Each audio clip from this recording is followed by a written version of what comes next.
Hey, welcome back to the Crash Bandicoot Let's Play. We're now on part 8 where we're going to be starting things off by going into Castle Machinery. And if you look on the map, we are very close to the top of Cortex Tower, which means this game is going to end pretty quickly. It's going to end sooner than you think.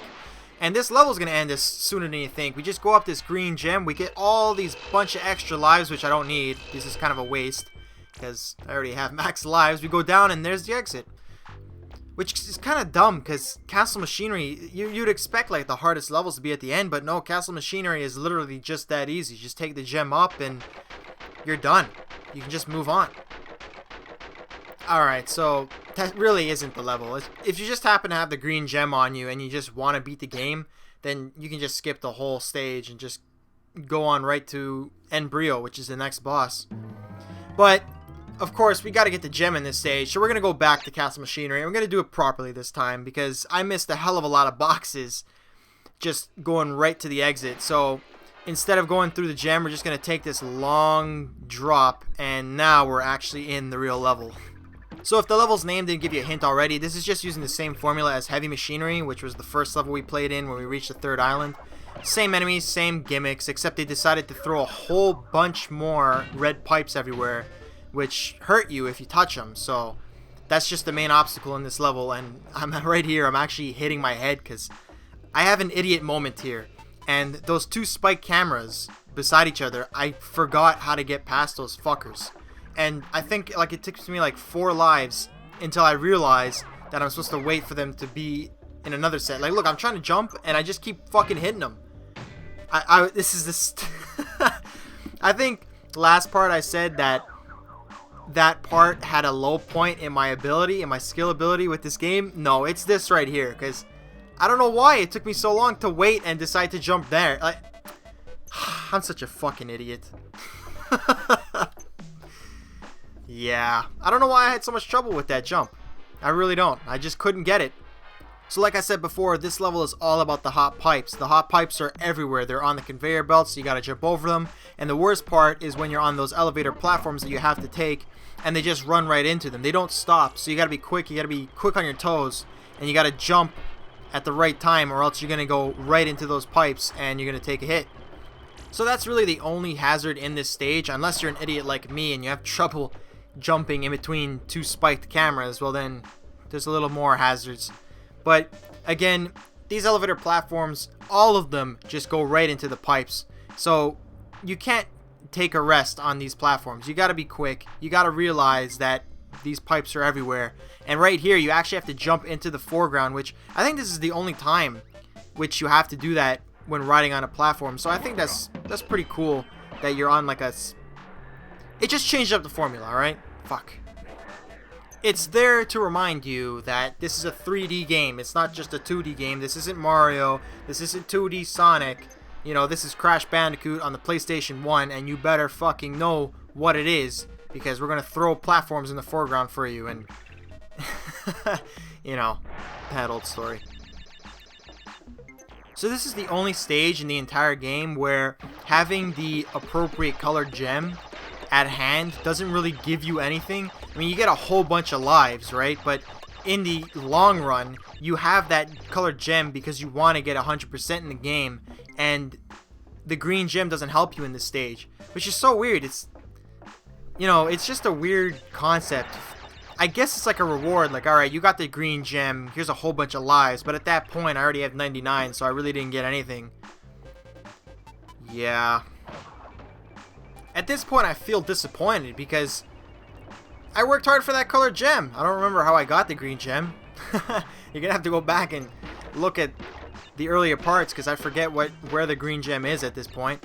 But I worked hard for that green gem, and now you're just gonna give me a whole bunch of lives? Like, look, I just reached 99 lives again, even after dying 4 to 5 times on those spiked cameras. So lives are really not an issue in this game. And if I decided to turn this game off, then I lost all those lives anyway. So thanks for the reward? I'm really not getting anything out of this. But yeah, it's disappointing. I thought I would need the green gem. I thought I would need all the gems to get everything in the game, but apparently the green gem means nothing in this stage, even though it's here. So I'm sad. Because at this point, like, I'll tell you, I hate gem collecting. But when I'm collecting the gems and it doesn't give me a reward worthwhile, then what the fuck, right? Fuck you, Castle Machinery. I don't like you. You don't give me what I want. But we did get the gem in this stage, so we're never going to see it again. Which is nice. Da-da-da! Crash, your jaw is disproportionately large. Close it. You fucking freak. Anyway, we're finally going to face Nitrous Brio now. Nitrous Brio is Cortex's right-hand man, right-hand scientist, partner, whatever you want to call him. And his boss fight is unique in a way, but at the same time, it's not any more impressive than the other bosses we faced. It has been a while since we faced Pinstripe, so a boss battle is kind of refreshing at this point. So basically, what Nitrous Brio does is he has all these flasks and all these potions that he's throwing at you. The green potions drop these green blobs, and Nitrous Brio's health bar looks exceedingly large, but those green blobs are a part of his health bar. So when you jump on the green blobs, it takes away a bar from his health. So it really isn't a hard boss fight at all. He throws 1, then he throws 2, and then he throws 3. It's common math.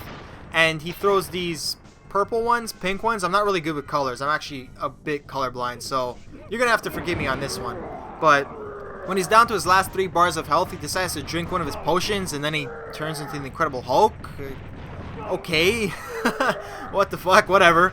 And then he decides to stomp on the floor, and that earthquake just makes blocks from the ceiling come down. You use those blocks to get a little extra height, and then you jump on his head 3 times and you win.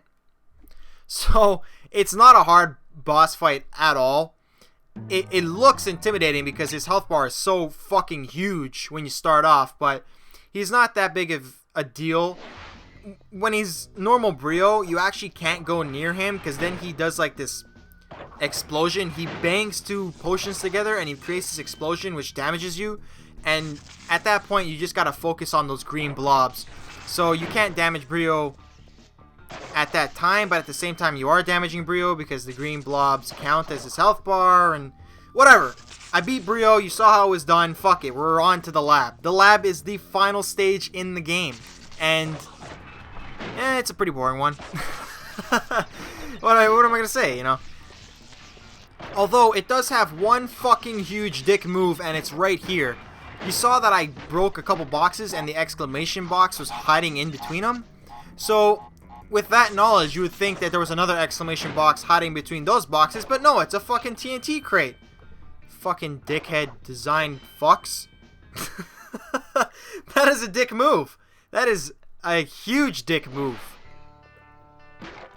And we're in our final Tawna bonus stage, and I hope you're sick of looking at this because we're not going to see it again, and if you're going to miss these treetops, well, I'm sorry, but you got enough of these treetops during the Let's Play because, you know, it never changes up the background in these bonus stages. It's always the same, so you had plenty of time to look at that. And when we were discussing pornography back then, I guess you were looking at Tawna too, but let's not get into that. And don't get into it in the comments section either, because no one wants to know about that. And if you publicly announce it, then you're gonna get ridiculed. A lot. Probably for the rest of your life. So let's just be quiet about it, alright? Alright. Moving on. Alright, so the lab is just a hallway stage. It's all about the exclamation boxes in this stage. There really isn't a whole bunch of hazards. It's more about timing. So you can die. I mean, the green blobs are not even a threat. There's not even a point in them being there. And the guys throwing the potions, they're not a real big threat either. If you just keep moving, they'll never hit you. So fuck. No! So I have to go back to this stage now to get the gem. Great! Awesome. Because I really wanted to eat Frosted Flakes right now. Anyway. So you can get shocked by these sparks going back and forth, and they're just there for timing purposes, you know? It's all about timing. It's all about when you're opening and closing things correctly. You gotta open the doors right, and you gotta close the floor at the right time so that you can go past the sparks and live to see another day.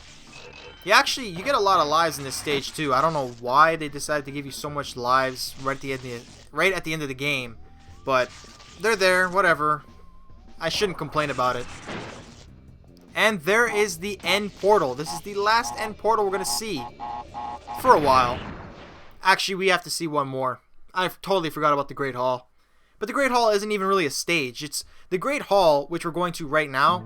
It's not a stage. Once we go into it, you're going to see we're right at the end. But if you have all the gems, that's the path that you take in order to get the good ending. You see right here when we spawn in, you see that clear gem. And all the clear gems that you've collected throughout all the 3 islands will be together. And you got to jump on all of them in order to get the good ending of the game. So we'll be back to that in a bit. Since I don't have all the clear gems, we're going to go straight to the final boss, Dr. Neo Cortex himself. And we're going to kick his ass. Kick his motherfucking ass. So this is the final boss of the game. And as you can see, we're on top of Cortex's blimp.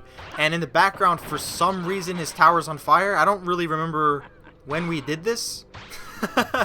When did Crash have the time to set his tower on fire? What happened? I don't know what happened.